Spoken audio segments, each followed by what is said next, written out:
So my fridge kept making noise on and off while I was recording this video, so that's what you hear in the background sometimes. Yay! On to the spiel.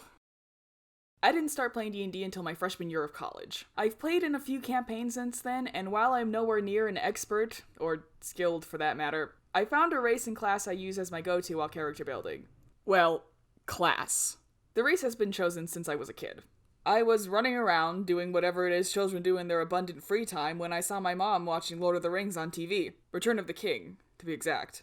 While she had no issue with me watching heavy dialogue scenes from the movie, an intense battle was currently gracing our television with its presence, so she shooed me out of the room. But not before I saw the pivotal cinematic moment that shaped my child mind for all eternity. Legolas taking down the Oliphant. It was the coolest thing I had ever seen. It sparked my love of Legolas, which eventually spiraled into a general love of elves. Thanks, Orlando Bloom! I want to take this time to point out that I was not obsessed with Orlando Bloom, but Legolas. They were two separate entities in my mind, and I didn't see the connection between the two. I used to get into fights with my mom over it.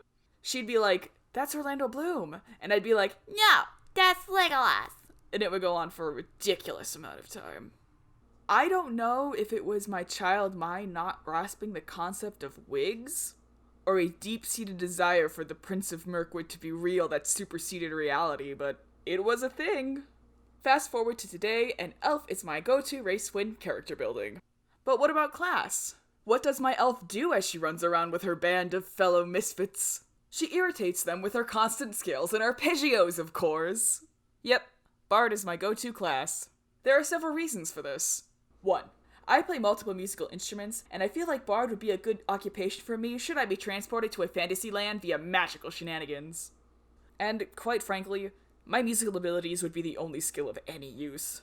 2. If I were transported into said fantasy land via magical shenanigans, I would spend my free time frolicking in various meadows and singing songs.